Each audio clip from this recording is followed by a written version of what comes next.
Good evening, everybody, to this next in the RLEF series, educational series. And we are absolutely delighted to have with us today to speak to us Dr. Cassif, who is actually an Israeli MP. We're very much looking forward to his talk on the current democratic crisis in Israel. We've certainly got one in England, but it seems that you also have one in Israel, and we very much want to hear about it. But before we go to Dr. Cassif, Steve Freeman is going to do a short introduction for us. So I'm going to go over to you, Steve. Um, okay, thank you very much, Carol, and welcome to Comrade Dr. Cassif. And I'm just going to speak briefly for 5 minutes just about how we came to meet Dr. Cassif and the kind of thing that we're doing as a Republican Labour education forum. Because we were set up out of the Corbyn movement through the Left Labour Alliance, basically to promote and develop democratic and secular Republican ideas for the working class movement in England. Of course, this is not nationalism because working class republicanism, like working class itself, is international, universal. Before October the 7th, the RELF was highlighting an international crisis of democracy because of the failure of liberal democracy and the rise of authoritarian populism. We were referencing what was going on in Iran, in the UK itself, in Germany, France, now more recently South Korea, Sri Lanka, and other places. But we also observed its manifestation in Israel in the mass protests against Netanyahu government's attempts to restructure the Supreme Court. Now, then came October the 7th. I mean, a shock and surprise as it were for us, as it was for most Israelis and Palestinians. And we, without going into all of that, we oppose the invasion and destruction of Gaza by the Israeli war machine because we believe that it would lead, revenge and collective punishment would lead inevitably to massacres, ethnic cleansing, and in the direction of genocide. So there are always other options, not, of course, for a right-wing semi-fascistic government that thrives on racism, violence, and terror. That one of our responses was to turn attention to applying our ideas of democratic secular republicanism and its principles to the national question in Israel, Palestine, from the river to the sea. That's what we were doing back at the beginning of this war in Gaza. And we came to the conclusion, by looking at those principles, that the most democratic solution or settlement to the national question, the one most likely to be able to, in the right conditions, by the way, to command support of the majority, perhaps, of Israelis and Palestinians, was one state for two nations. In political constitutional terms, it was a demand for a federal republic, a democratic, secular federal republic guaranteeing equal rights and freedoms for all citizens. It would mean three parliaments, one for Israel, one for Palestine, and a federal parliament for the whole state. And it would have to be a voluntary federation, one entered into by voluntary agreement, and that would include the right of both nations to withdraw or leave the federation, not something to be imposed by imperialism. Now, the implications of this for Israel, and this is when I'm come down to Israel, is that we recognized, or we do recognize as Republican Democrats, an Israeli nation created over decades, a nation that is 80% Jewish and 20% Arab. We call it 80-20 nation. We do not accept the idea of Israel as a Jewish nation. That is, by definition, racist and leads in the direction of supremacism. Israel is a nation of Jews and Arabs trapped in a Zionist state that defines itself as a Jewish nation state under the laws that it passed in 2018. So we totally oppose the Zionist state of Israel and support it becoming a democratic secular republic based on full equality between all the citizens and between all religions, Jews, Muslims, Christians, atheists, humanists, whether part of a federal republic with Palestine. Now, we believe that the Israeli working class, especially its Arab workers, the most discriminated section, has the potential and the interest as a class of fighting for democratic change and working class unity in opposition to the Zionist state. So this led us to try to make contacts with the Israeli left. It led Comrade Russell and myself to attend a recent meeting in London addressed by Comrade Dr. Cassif. I spoke from the floor about the danger that Israel was becoming a fascist state. And after the meeting, we spoke briefly, and I said I invited him to come and address us. So, Carol, if you like, with that just bit of background to where we're coming at it from, I'm handing it back to you to introduce a speaker who I'm very pleased to have talking to us today. Thank you. Thank you very much, Steve. We're very, very excited to hear what you have to say, and we hope there's some hope there. I hope there's some optimism. So over to you, Dr. Cassif. Hello, thank you for having me, and thanks for this honored possibility to speak to you. Allow me to begin with something I did today. Today I went to the Palestinian village in the occupied West Bank, the Palestinian village of Tuba, which is in Mesafer Yatta. It is the area south of Hebron, where the Supreme Court in Israel upheld a decision to expel all villages and residents in order, as under the guise of a firing zone of the military, which is basically just an excuse to transfer and expel the Palestinians yet again from their home, from the lands. And the experience was very harsh, because first of all, they are under a continuous violent attacks, terrorist attacks by the settlers. They are actually, the whole area, in the whole area of Mesafer Yatta, there are more or less 20 villages. Tuba is one of the smallest ones. It consists of something like 150 people. And it is also quite isolated, and it is separated from most of other villages by outposts and settlements, which, as I said before, attack them on a daily basis. And you know, now, for instance, they've been using one car that they have in the village in order to take kids to the school, which is in another village, and to take people who are in need to the hospital or to any other kind of medical treatment. And this is because what once was a 2-kilometer road to the next village is now more than 10 kilometers, and it's full of rocks. I mean, it's not even a road because of the settlements there, and because they are not allowed to go directly to the other village where the school is and the clinical treatment is, because of the settlers and the settlements.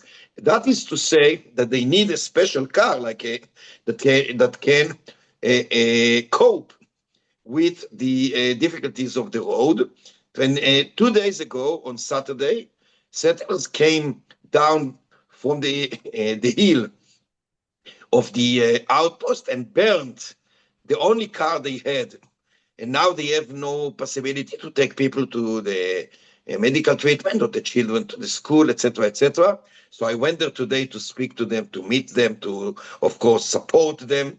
And I continue doing that. But I'm telling you this story not only because it's topical, as I've been there today, but because this is the day-to-day lives of the vast majority of the Palestinian people under the occupation in the West Bank, in East Jerusalem.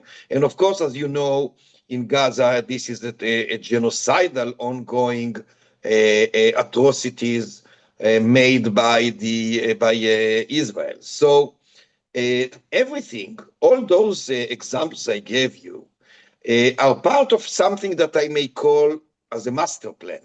And this master plan, which I mentioned when I was in London, is the decisive plan formulated and introduced by Bezalel Smotrich 8 years ago in 2017. Now, it's very important for me to describe briefly what this plan consists of and what are the ends of that fascist genocidal plan, which, as I said, was introduced by Smotrich, who is now the Minister of Finance, but also a minister within the Ministry of Defense in charge of the occupied West Bank.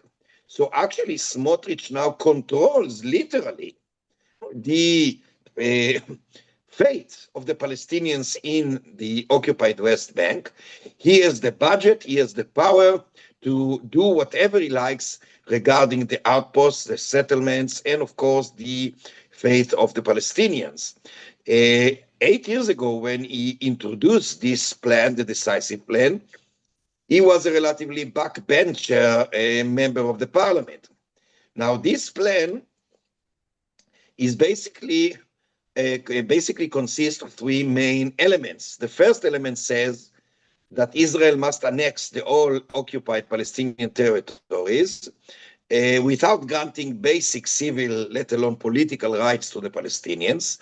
That, of course, means, very clearly, an official, a formal apartheid regime, on top of the practical one that already exists.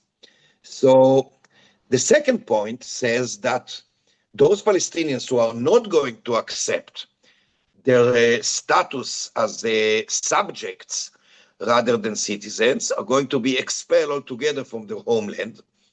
And the third element says that those Palestinians who are going to resist their oppression and discrimination are going to be killed.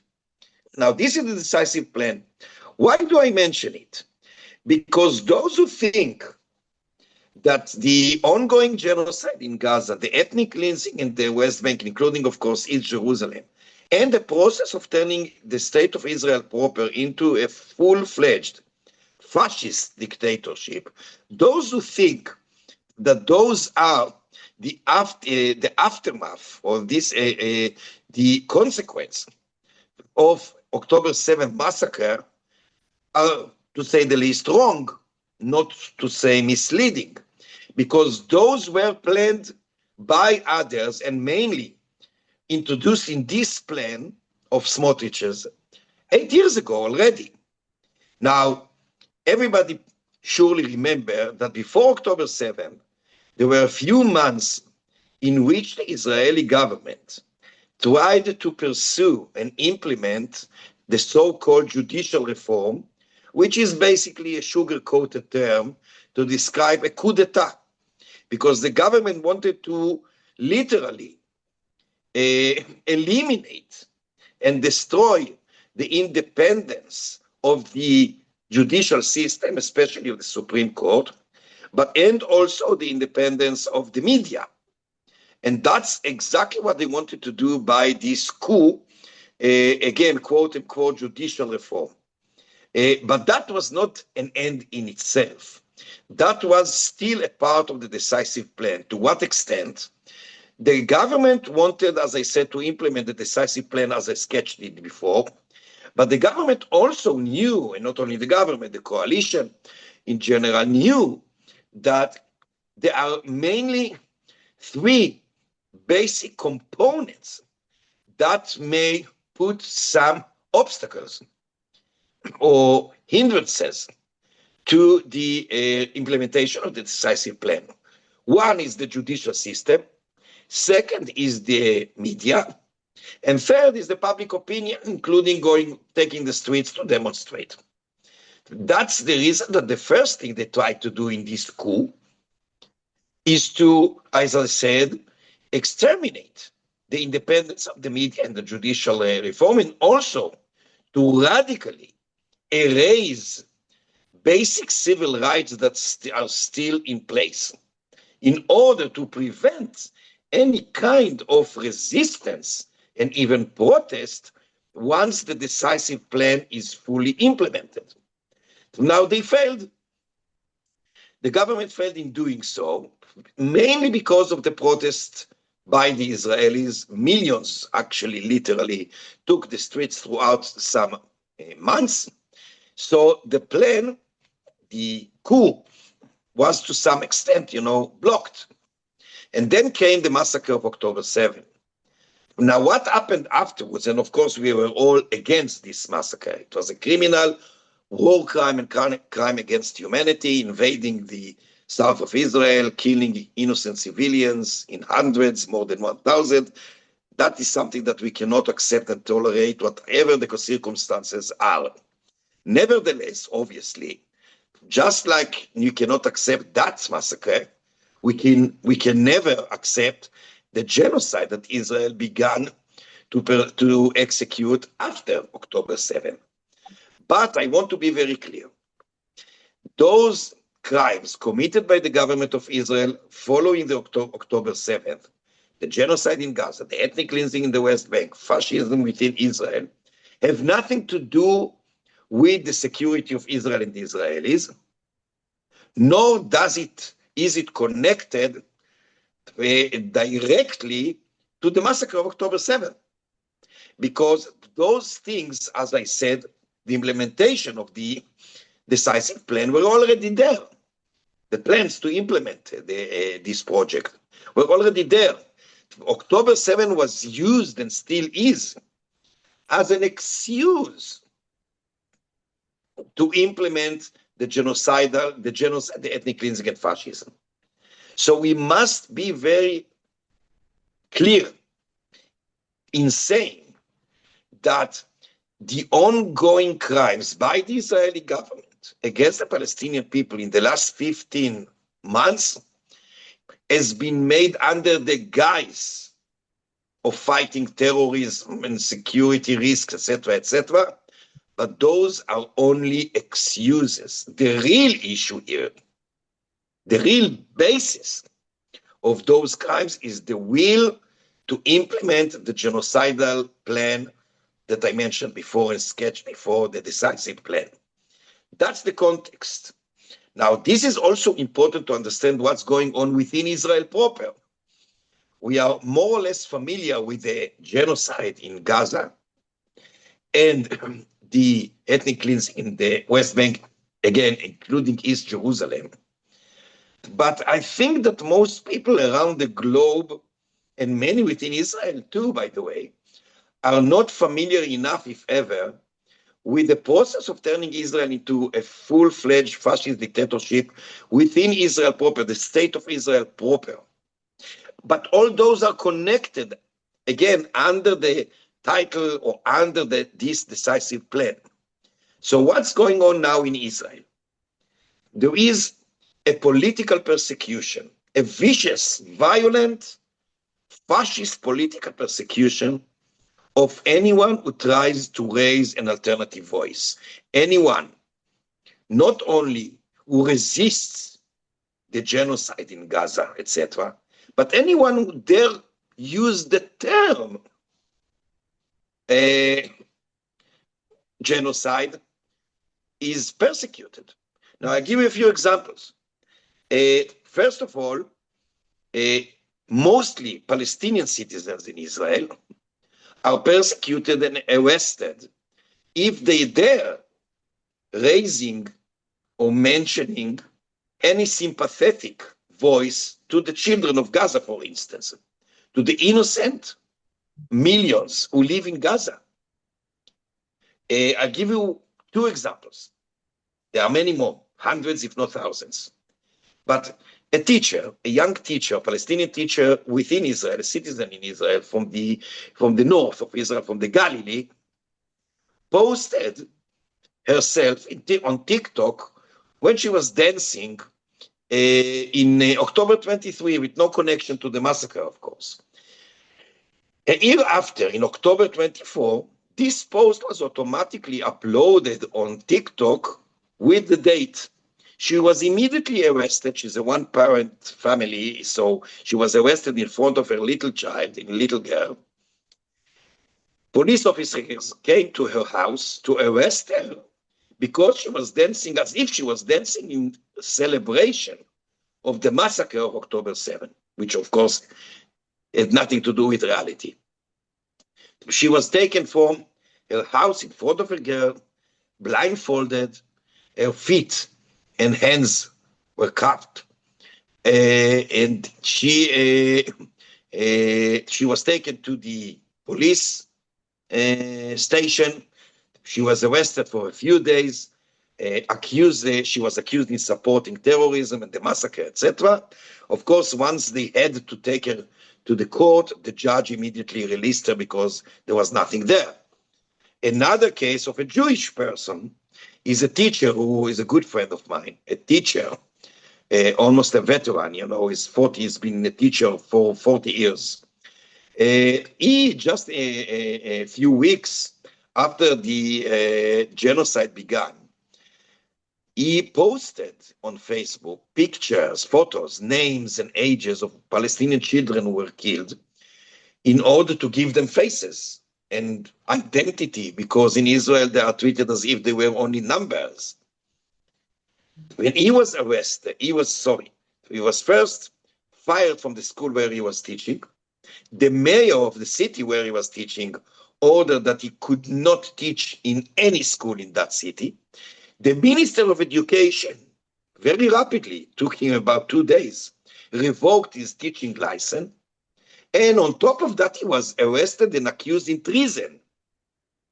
And by the way, he was not accused in incitement because, which was, nonsense too, but he was not accused and arrested in incitement, because in order to arrest someone and charge someone with incitement, there must be an approval, a permission, an approval by the Attorney General.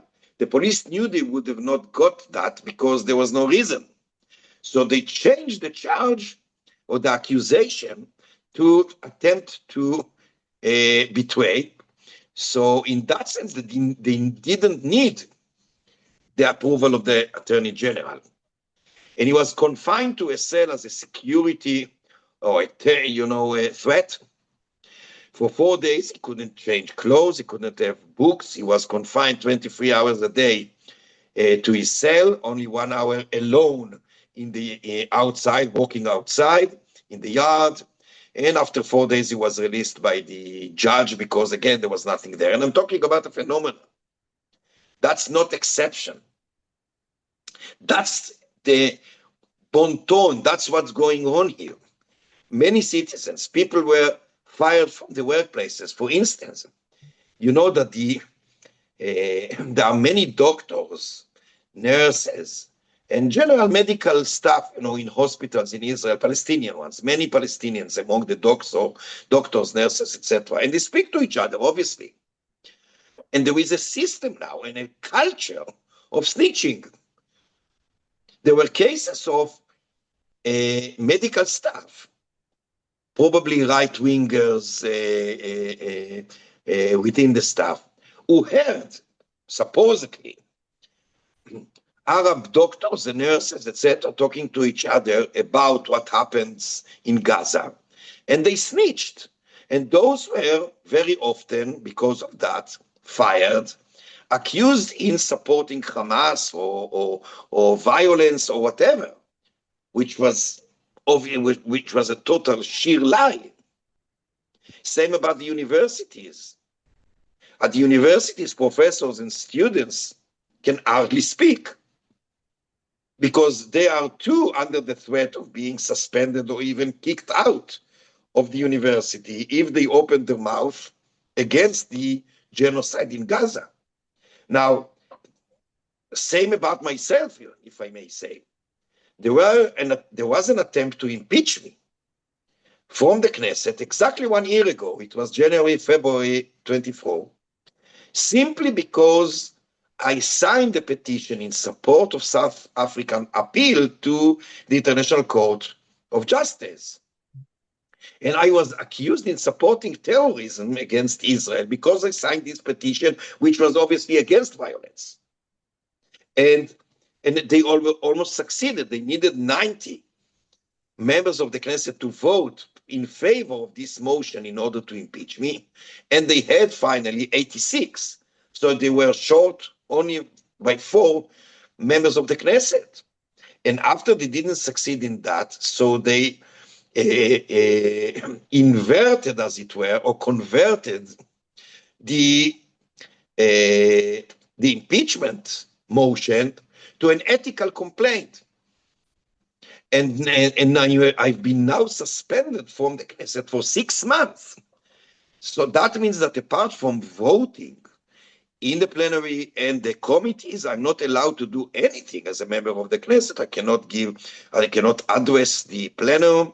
I cannot submit and introduce laws, motions for the agenda, questions for the ministers. I actually cannot do anything apart from voting, simply because I signed that petition in support of South Africa, and because I used the term genocide to criticize the ongoing atrocities made by Israel in Gaza.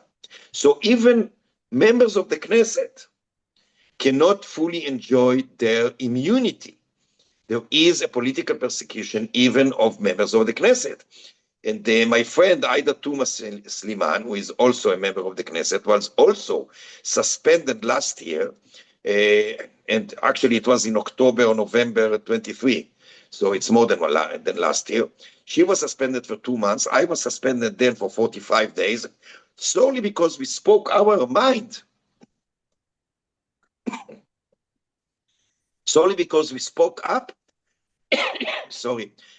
against the genocide and against the crimes and against the war, in support of peace and liberation, not in support of violence, perished the thought.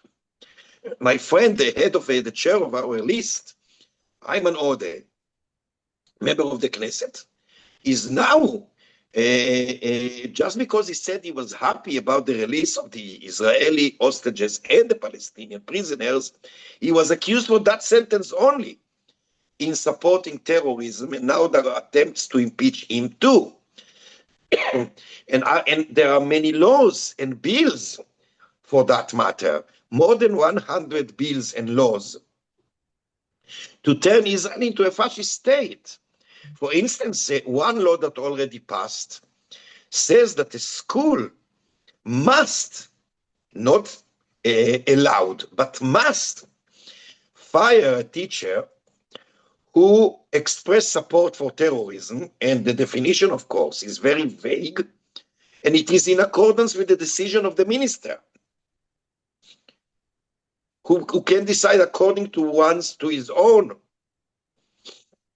The Minister of Education, he may decide according, and will decide, of course, according to his own political views, what should be accepted or regarded as a phrase that supports terrorism. So a school must fire any teacher who is supposedly express support for terrorism. You may say that you are against the occupation. That may be regarded as support of terrorism. The school must fire such a teacher without a hearing. And if the school, the master of the school, refuses to fire the teacher, so the state is going to fine the school and cut its budget. Now, there's a huge list of such laws. There's a law, laws that are intended to totally diminish, eliminate the freedom of the press, the freedom of the judicial system, the freedom of the academia and the education system. Everything is under a threat. So that's the situation, generally speaking, in Israel.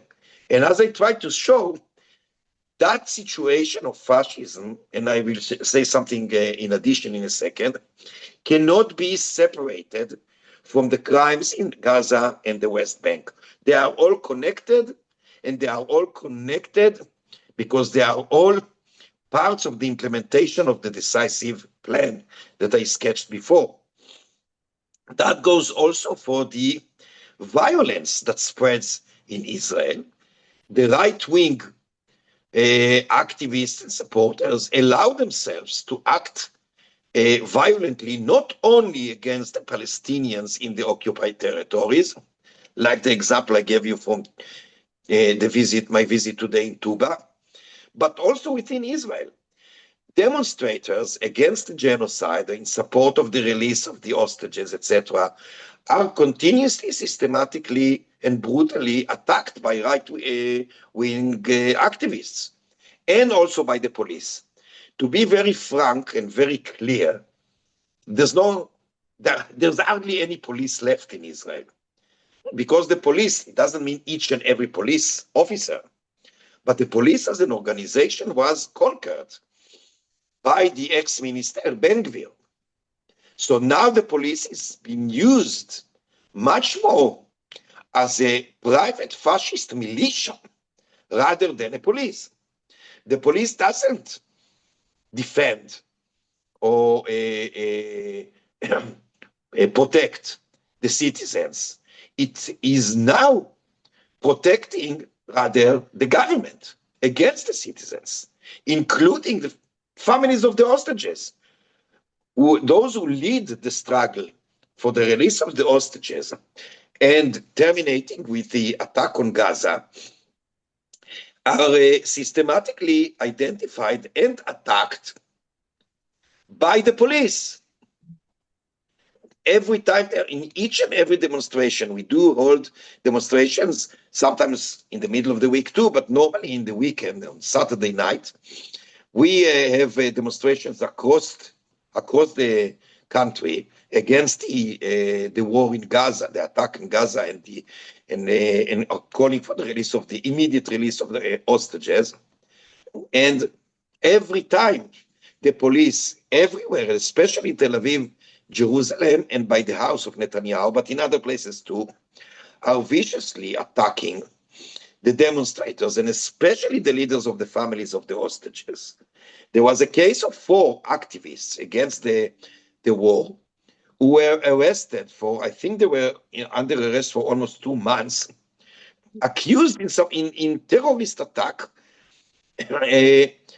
Just like that, there was no real reason. They just used, this kind of I don't know what you call it when you shoot like in celebration. And they were arrested for that. They are still in a house arrest. And again, those are only the tip of the iceberg. I could give you thousands of examples. So to conclude, I must say that all the crimes, atrocities, maltreatment, etc., by the government and its allies against the citizens in general, against the Palestinian citizens, against the Palestinians in the occupied territories, against the leftist activists, against the judicial system, etc. All those are systematically connected, and we do obviously need the support of the international community. We are doing the best we can. Out of 120 members of the Knesset, we have only 5. So that means we are far from being powerful. We are doing our best. But unfortunately, it's very, very tough, because it's not only that we have to stand against the coalition, this fascist, bloodthirsty coalition, but a great portion of the so-called opposition are in support of the government vis-a-vis the Palestinians and vis-a-vis the left. So it's very, very difficult. But we shall never surrender, that's for sure. We continue our struggle for justice and for the liberation of the Palestinian people, which is, by the way, also the liberation of the Israelis from the occupation, and for the well-being of everyone between the river and the sea. No other way. That's the thing. We shall never surrender until we win, and we shall prevail, I'm sure about it. The question is when and how much blood is going to be spilled until then. But we need the pressure of the international community. Because without that, the government, especially now when Trump is the president, and we already saw what is done. The first day, actually the same day he took office, he canceled the sanctions that were posed on some of the more violent settlers in the West Bank. One of them is responsible for the attack in Tuba 2 days ago.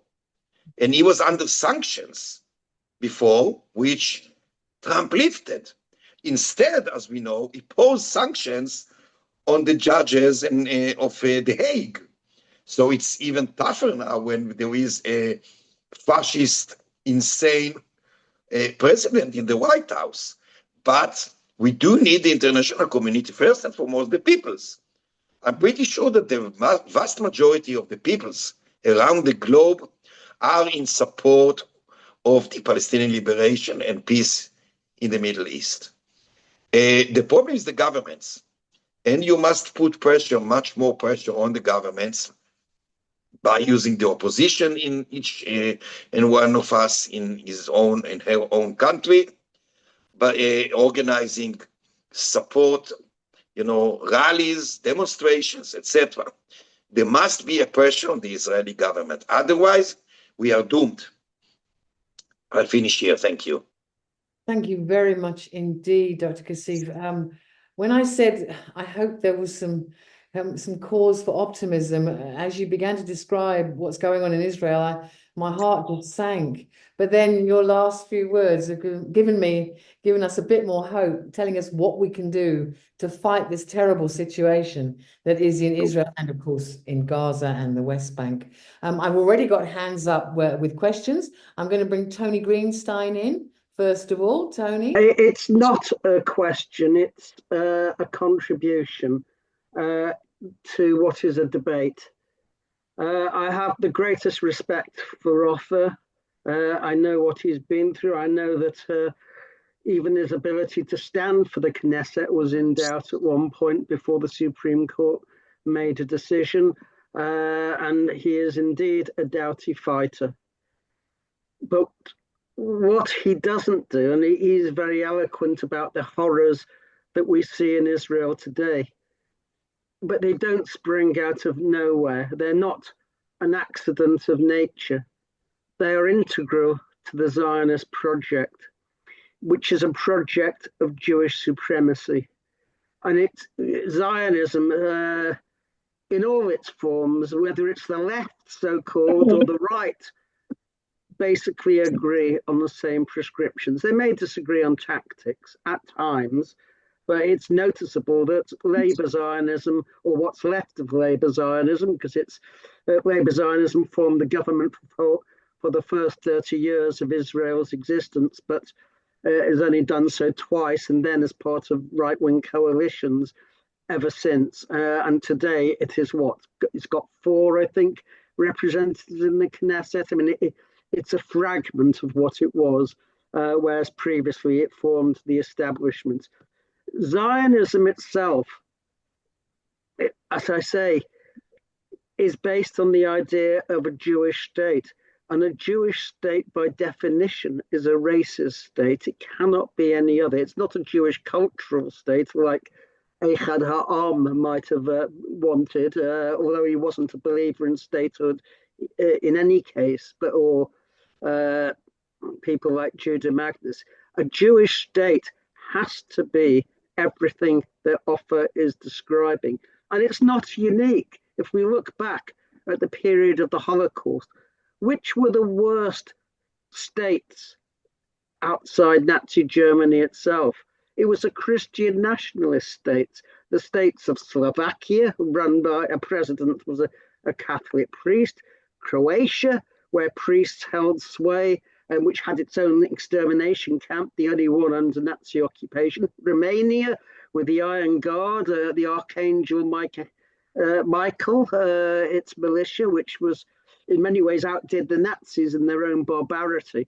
And that was integral. If you have a state based on a religion, then anyone who's not of that religion must automatically be not even second class. They are a guest at best in that country. Israel was born in ethnic cleansing, because it could not be a Jewish state and pretend to be a democratic state if it had a Palestinian majority.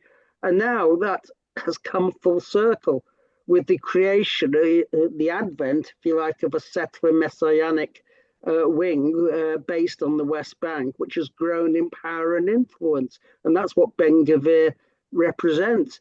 So we are seeing now, not only, of course, the horrific attacks on Palestinians, but a diminution even of the rights of Jews within Israel, their own democratic rights. And that's also not unusual, because South Africa also claimed to be a democracy for whites.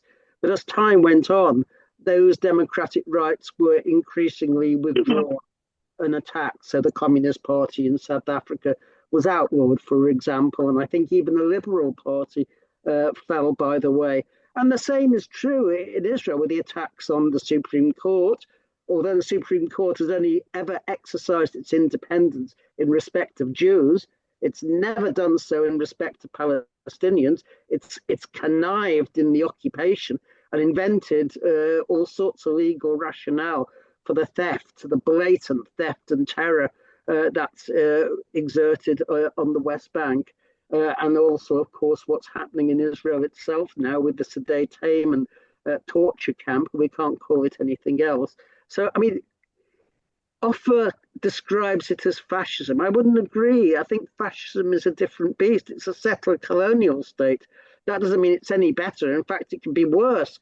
Settler colonial states can be equally exterminationist, as we know from the American continent and elsewhere, Australia and so on. But the point I'm making is that unless you are anti-Zionist, unless you come out, and I know it's very difficult for Ofer being in the heart of the beast, I don't envy you at all, then all attempts at putting pressure on Israel, trying to get it to moderate its behavior, etc., will in the end prove futile, not least, of course, because the United States gives it a green light to do anything it wants, because Israel acts as the armed watchdog of the United States in the Middle East. So I have obviously a different political perspective. I might say about October the 7th, I wouldn't expect anyone in Israel who's Jewish to support it, because it would make your position completely untenable. And I do understand that.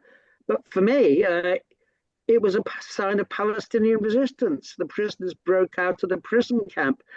Most of the horror stories of October the 7th are simply untrue, whether you're aware of that or not. No, I must disagree. Allow me to say a few things. Well, can I just finish, Ofer, and I'll explain why, and then, of course, please come back. 1/3 of those killed were in the Gaza division. That's the military, and I think that they are quite a legitimate target. But a large number, possibly a majority, were killed through the operation of the Hannibal Doctrine, whereby Apache helicopters fired wholesale on vehicles, whoever they were. The Hannibal Doctrine says that's untrue. Well, you say it's untrue, but look at the. No, I'm not saying. I know that it's untrue. What I was saying about October the 7th is that the Israeli state deliberately concocted an atrocity narrative. It was firstly a naked woman, a hostage in Gaza, who was paraded. Then it was the beheaded babies. Then it was the babies on the clothesline. Then it was the babies in an oven. In fact, there wasn't 40 beheaded babies, because only one baby was killed on that day, and that was accidental. And as for the rapes, well, there's actually no evidence that any rapes took place, and there's no prosecution. I mean, the Israeli prosecutor has admitted no one's come forward, but there's been a deliberate attempt to create what is atrocity propaganda. Britain was very good at that, and Israel is equally so. And the reason for that is to portray it as the equivalent of another Holocaust, and thereby to justify genocide. I don't accept that October the 7th was anything other than a legitimate act of resistance. Okay, I'll leave it at that. Okay, thank you very much, Tony. I'm going to bring Malcolm, because Malcolm's had his hand up for a long time, and then I'm going to go back to you, Dr. Cassif, to answer what Tony has said. So Malcolm Millay, I'm going to bring you in. Thank you. First of all, I'd like to thank Dr. Cassif for taking time out to speak to us. His life is something I can't even imagine experiencing. I've always lived in gentle countries, if that's the right word. I've been interested in Palestine for a long time. I can't say I'm a scholar. But what I would like to ask Dr. Cassif is how anybody can conceive of a two-state solution of any sort. I mean, as far as I understand it, Ben-Gurion joined I think called the Jewish Legion in the First World War to try and get military training. And as far as I understand it, Ben-Gurion was single-minded and incredibly efficient and very good at what he did in clearing out the whole of Palestine for Zionists to come there. And unfortunately, he's been fairly successful. Well, very successful, I suppose. However, I would look at Zionists as some sort of mental illness, like extreme Nazis or anything, because I have very rarely spoken to Palestinians, but they're obviously not thinking like what I would call normal people. And when presented with any sort of evidence that what they're doing is incorrect, they just look at you as though you're a bit mad. So I would be interested to know what Dr. Cassif sees in the future of any state where Palestinians who've been mistreated since the 1930s, at least, by Zionists, could possibly live in any sort of peace with the people who have done so many crimes against them. Thank you. Very good points, Malcolm. I'm going to go back Right. to you now, Dr. Cassif, to answer, make your Yeah, okay. First of all, I must say that I need not anyone preach me, to be anti-Zionist. I raised my anti-Zionist voice ages ago, and I've never hidden it. I am a clear anti-Zionist. I see the Zionist ideology and practice as a criminal racist one. And as Tony said in the beginning, I totally endorse that. Zionism, no matter which kind of Zionism, is basically or is based on one or another form of Jewish supremacy, which I will never, ever, embrace. So I'm a clear anti-Zionist. And I even wrote an article explaining my anti-Zionist views a few years ago. It was translated to Catalan, published in Catalan. But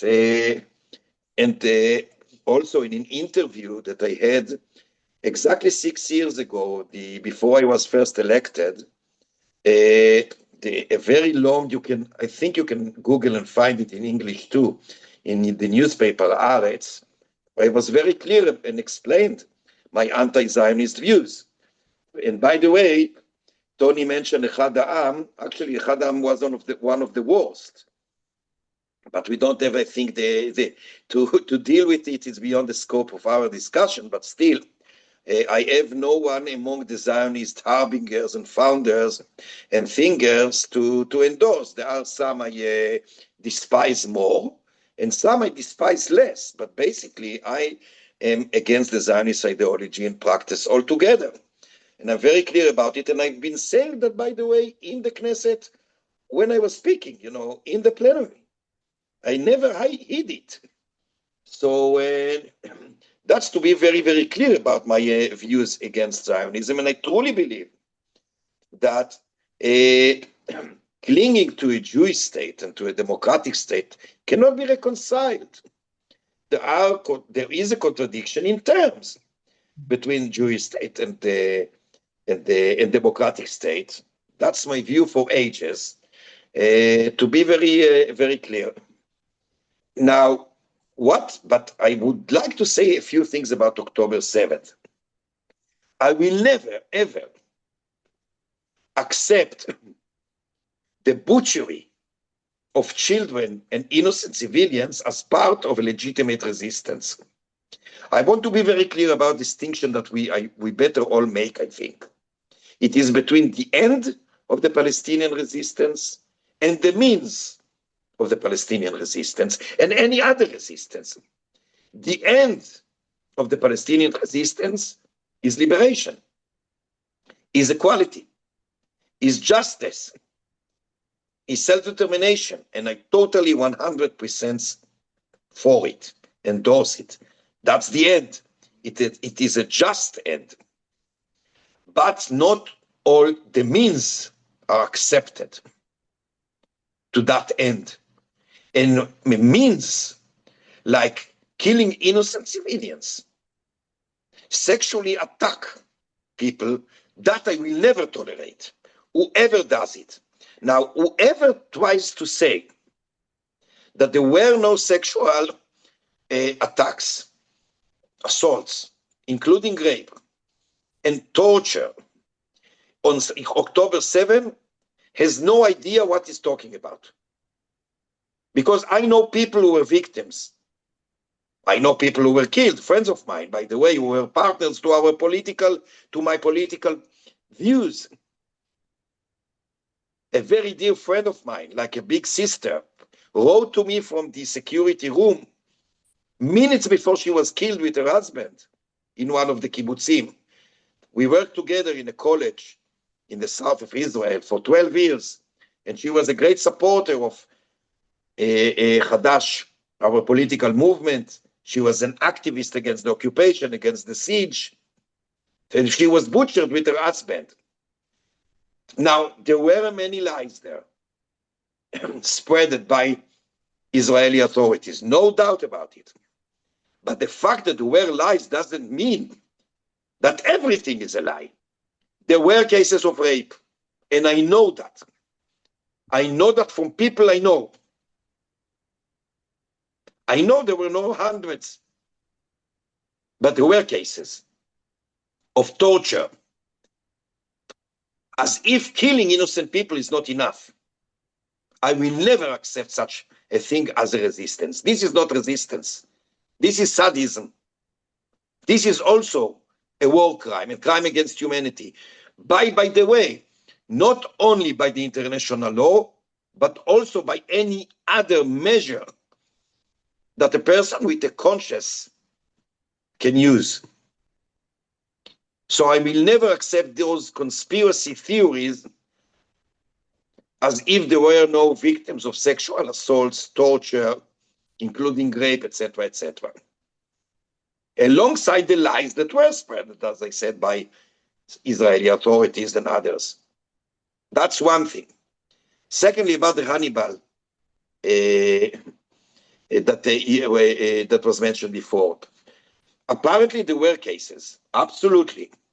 And some of the Israeli hostages were killed by Israeli forces, no doubt about it. But to turn it into the mainstream or the main issue on October 7th, that's a conspiracy theory. It has nothing to do with reality. And I'm not imagining anything because I talked to people who were there.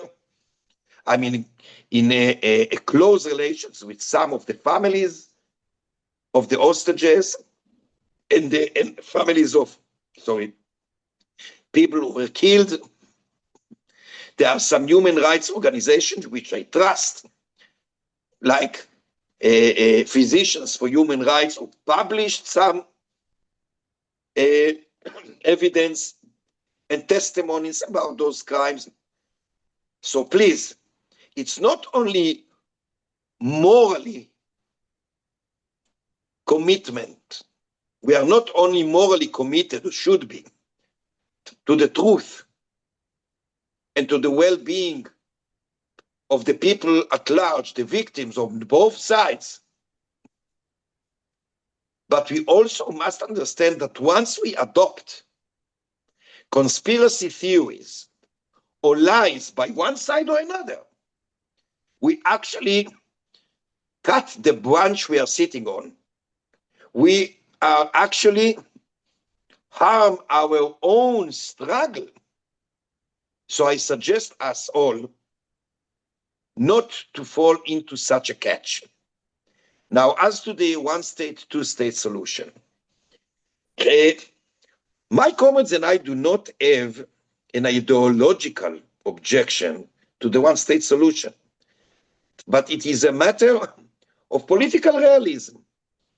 It's simply impossible, and it is a prescription for a disaster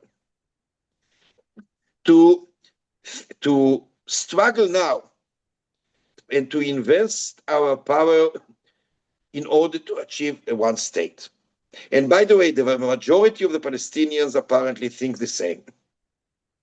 I say apparently because no one can be really sure about it. And so after more than 100 years of occupation, dispossession, torture, killing, hostility, doesn't matter whose responsibility or guilt it is. After more than 100 years, do you really think that in a few days, a one equal state can, a democratic just state can be established? Absolutely not. It is unfortunate. But this is real. This is real. We are not dealing with abstract ideas. We want to find a solution that everyone who lives here between the river and the sea, Palestinians and Jews and others, will flourish. The only way to achieve it, under the circumstances, which are far from being ideal. So the solution is far from being ideal at the moment. Perhaps in the future it's going to change. At the moment, the only realistic solution is the two-state solution. Now, I want to tell you a story. A few years ago, I had a meeting with the General Secretary of the Palestinian People's Party, which is basically the Palestinian Communist Party. When in our discussion, the General Secretary told me, you know, we've always supported the two-state solution since the 40s of the last century. But we think that after we achieve our statehood alongside the state of Israel, it might be that upon consent, and I emphasize upon consent, we may transform the two states into a federation, confederation, one state, a consociational democracy, which is more or less the Belgic model. But in the beginning, we must have a phase of two states. And not too long afterwards, I had a meeting with Naif Khawatmi, the General Secretary of the Democratic Front for the Liberation of Palestine. And he told me, we've always supported, since our establishment in the beginning of the 70s or end of the 60s, we've always supported the one-state solution. But we have to recognize that two states is a phase that we must go through before. So you can see that within the Palestinian left, there is a kind of almost agreement that this two states solution must be adopted at least as a stage, but not a stage towards one state by force, but upon consent. And under the circumstances, there's no other chance. But our struggle in the Communist Party of Israel and Hadash, the Democratic Front for Peace and Equality, which is based on the Communist Party, our struggle is not only against the occupation or the genocide. Our struggle is also for the democratization of the state of Israel itself. That means that alongside the statehood, self-determination, and the liberation of the Palestinian people and in the occupied territories from 1967, we've been struggling since day one, since 48, by the way, definitely now, to democratize Israel. That means to turn Israel into a real democracy.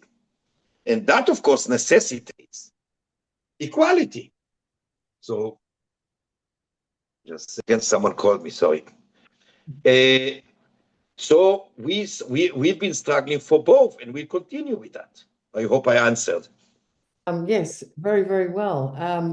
But your position is that a single state is not possible at the moment. It has to be two states moving towards a single state by choice eventually. That's very interesting. On that point, I'm going to bring Steve in here because I think Steve would like to contribute here and ask you questions. So Steve, I'm going to bring you in, and Malcolm, I'll bring you in afterwards. Sorry, I wanted to just say something to Tony actually, because, and I think this is something worth consideration. I don't think there's a contradiction between the formulation of Israel as a settler colonial state, which can still have a liberal democracy, and one that actually evolves under conditions of war and genocide into a fascist state.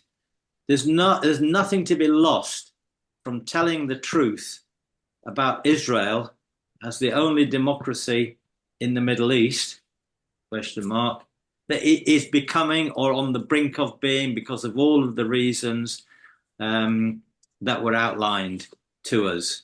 It's on the road. Has it arrived? I don't know. I think I was listening to some people talking about how the Holocaust came about, and people in Germany, Jews in Germany, were talking about how it came slowly, bit by bit. More things keep happening, and more things keep happening, little steps on the way.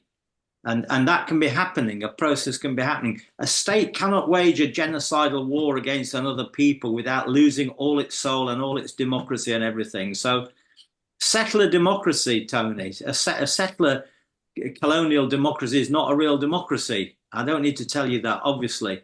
But there's no reason to be stuck in a formulation of the past that says that's only what it is, that it is not evolving into something else. Because, by the way, it strengthens our argument, by the way, I believe, to say that it is becoming fascist. It's on the road. I think it does strengthen the argument that we need to make. And as for two states, one state, and all the rest of it, I think that I think the point I made, I think, is really important, that anything that's going to become progressive has to come by consent. It has to come through self-determination. There has to be a fight in Israel for democracy, for a secular democratic republic. That's got to happen. There's got to be a fight amongst the Palestinian people for a secular democratic republic. There has got to be the end of the occupation. There's got to be the Palestinian people can't consent to anything if they're living under occupation. There can be no free association between peoples. So all that, I think the idea of a federal, the goal of a federal single state through consent, through self-determination, through arriving at a point where people can come together in a democratic secular republic, recognizing two nations, as it were, within one state. I think that's possible. But I quite agree that the actual process of getting to a single state, which makes economic sense in all sorts of ways, may be through some sort of two states. I don't really know about that, but not the imperialist one that the Saudis and the Americans and the British have got planned. That will be absolute disaster. So the actual two states that we face at the moment is an imperialist two states. And we should be opposed to an imperialist two states, whether it's handing over Gaza to the Saudis and the Egyptians, or goodness knows what they're planning or not planning to do. I don't know. So I think if we stick to democratic, republican, secular principles, that can always guide us through that. And I know that my disagreement with Tony is I make a distinction, I'll end on this point, between the Israeli nation, the people, and the Israeli Zionist state. That is a distinction that can be made. And so I think we're speaking about liberating, freeing the Israeli nation from the Zionist state, ending the Zionist state. That I think has got to be a very, very important objective. Most of the people on the left of England don't think about Israel particularly. We're mainly focused on, understandably, by the way, but there has to be, there's a class struggle in Israel like there is everywhere else, and that's what we have to think about. Thank you. Thank you very much, Steve. I've got Malcolm. Here, I must say. Thank you, yes. I'm going to bring Malcolm and then Tony back in. Malcolm. I feel a bit difficult speaking to Dr. Cassif because he has a life experience that I don't have at all. But one of the, I think I'm right to say that the two-state or the partition, the first map was, because the Middle East is a sort of dog's breakfast invented by the British and the French. I mean, Palestine, etc., etc. We know that. So it's not just Palestine that sort of, look at Syria or any country, so-called country in the Middle East, and it's full of problems. However, when I think the first partition map was drawn after a royal commission in the 1930s, I think it was 1934, 36, and the Zionists said, "Oh yes, we think this is wonderful," and the Arabs said, "Well, we have nothing to do with this." And the next partition plan was drawn up by the United Nations when the people drawing the map was loaded with Zionists, and again the Arabs didn't take part. But all of these maps which I've looked at, I can't see two states in it, because it seems to give Arabs sort of lumps here and there, joined by little thin bits to other bits. It's not really a cohesive area at all.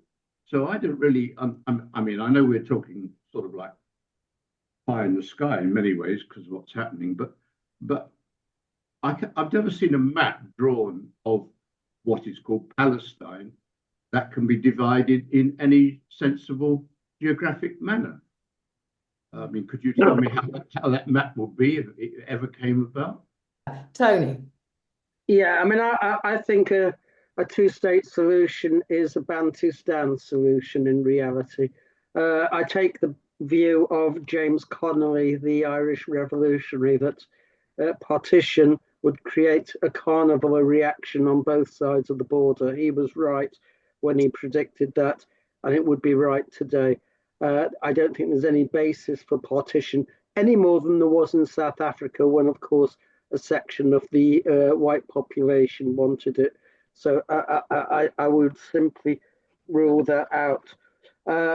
As regards fascism, fascism is a different creature. It involves an attack on the working class and its organizations.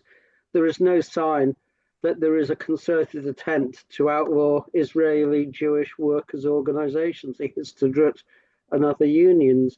Certainly there's been no drive towards that at the moment. And I think it's misplaced.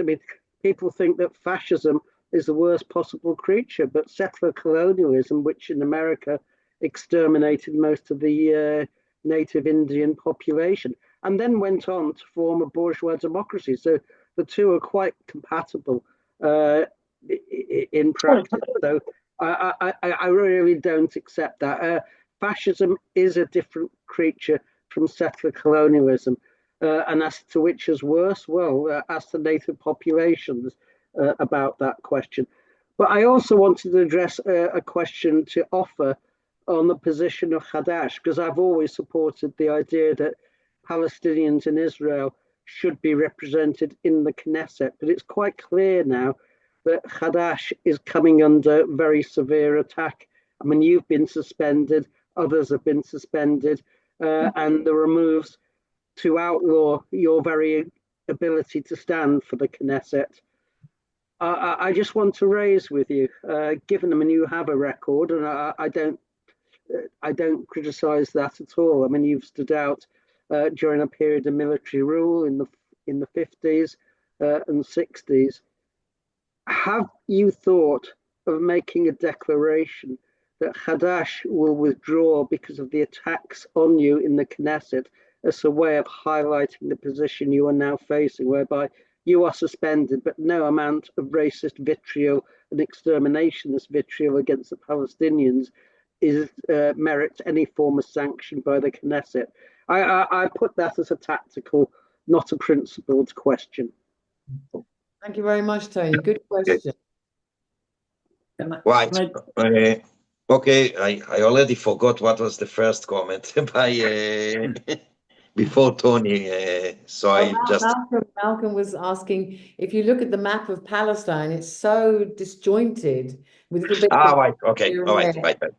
How would that work into a two-state? Okay. So as to Malcolm's comment or question, there is a consensus relatively that a Palestinian state that should be established in all occupied territories, the territories that Israel occupied in June 1967. That means the whole West Bank, East Jerusalem and Gaza Strip. And of course, there are many ideas about the connection between Gaza and the West Bank. It's not something that was born yesterday. People were talking about it, Palestinians and Israelis and internationals, for many years. So, tactically or logistically, that shouldn't be the problem. I wish that was the problem. Obviously, the problem now is to convince people to accept the liberation of the Palestinian as a just end. I wish we would be, I wish we were in a position of arguing where exactly the connection between the West Bank and Gaza will be, etc. But that shouldn't be logistically a problem. As to what Tony said, I'll try to be as brief as possible because I have to leave in 10 minutes. First, I totally agree with what Stephen, I think, was said before. There's no contradiction between settler colonialism and fascism. And not only theoretically, but historically. And this is one thing. Secondly, I wouldn't say that fascism, the definition of fascism, is a strategy of fighting against the working class. That is part of the question, but this is not the only thing. And by the way, Dimitrov, for instance, or Tolietti, who dealt a lot with fascism as a strategy against the working class, also didn't say they never said that that's the only thing.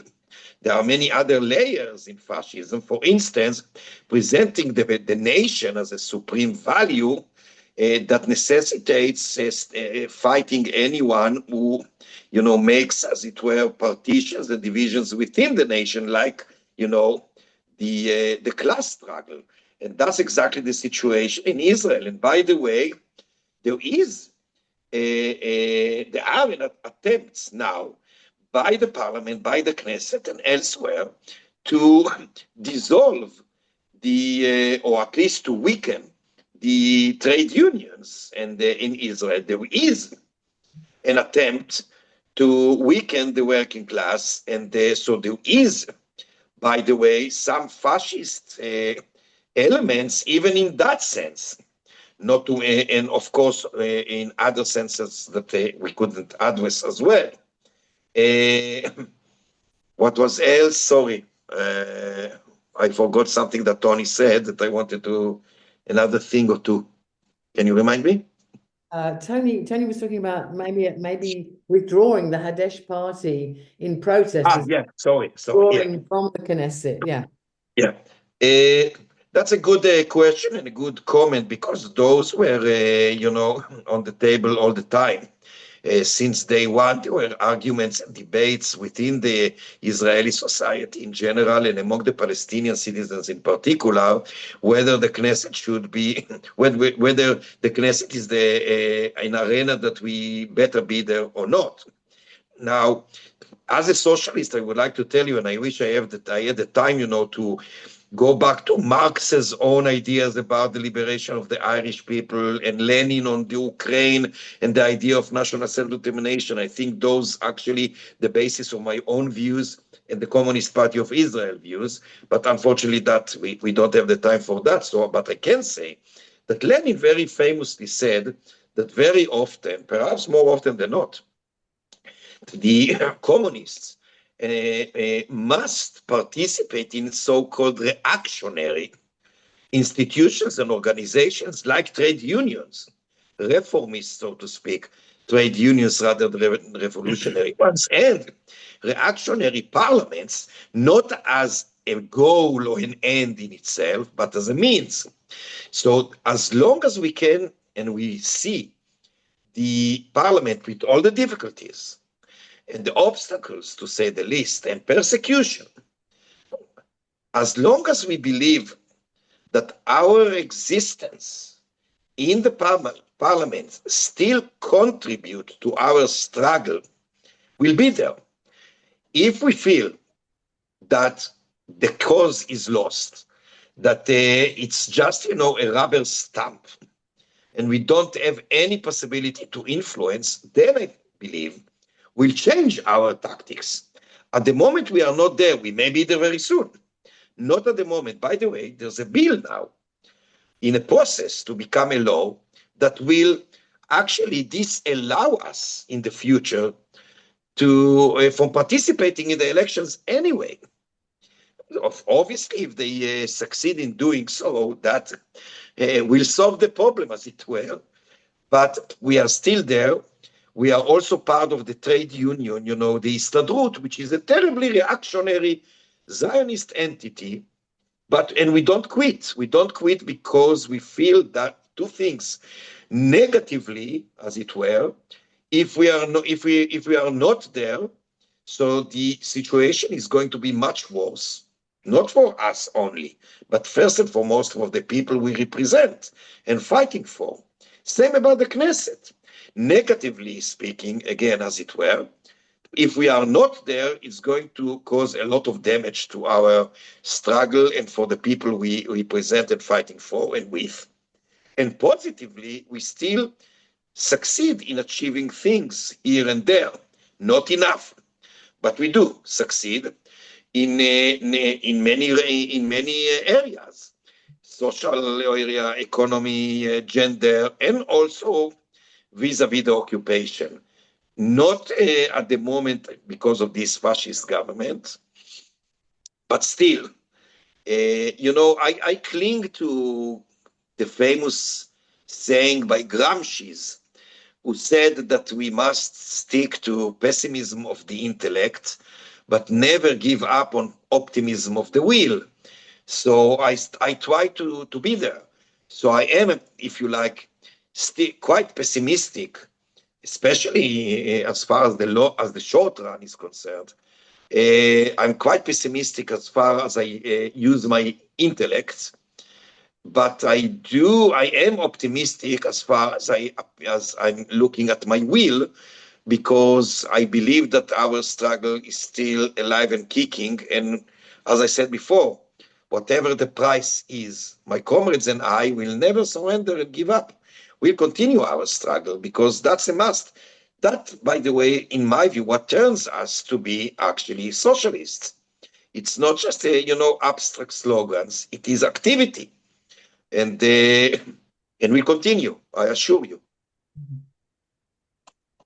That's very, thank you very much. I love hearing you say you're going to continue the fight, and you're optimistic about that. That's absolutely brilliant. Before Russell speaks, if I could just do a bit of a shout out for Tony, because there is going to be a demonstration. He's going to be in court again, as we all know. And there is going to be a demonstration outside the Old Bailey at 9:30 this Friday. The nearest tube station is St. Paul's. So if anybody can be there to support Tony outside the Old Bailey, it will be much appreciated. There's a trial against Tony? Yes, he's been charged, I think, with terrorism now. I think. I might be wrong. So I send my support. I'm standing trial too, now. I'm accused in attacking a police officer in our struggle against the transfer in Mesafer Yatta. Right. Okay. Well, you're in the same position then as Tony. Yeah. We're just saying that if people can get to the Old Bailey 9:30 this Friday, coming Friday, to demonstrate outside where he will be in court, being charged. Good luck. Thank you. I'm sad that he's actually gone now. He had to leave. But just to let everyone know, if they can be there, please do. I'm going to bring Russell now in. I think this will be our last question because we're coming to an end now. So I'm just going to bring Russell Kaplan in. Thanks, Carol. It's a pity Tony's gone, because what I want to say is in part with reference to him. I agree with Ofer and Steve. The dichotomy between fascism and a settler colonial state is somewhat false. Having myself been brought up in a settler colonial state, apartheid South Africa, having in fact been conscripted into the apartheid South African army, into the infantry, and finally having deserted and fled to the UK, where I was granted political asylum. I can say that South Africa, if you put yourself in the shoes of Black people, it was the Black majority, it was very much a fascist state. And it had all the trappings of a fascist state. And even for those of us in the white minority, the space for political activity was very constrained and very limited.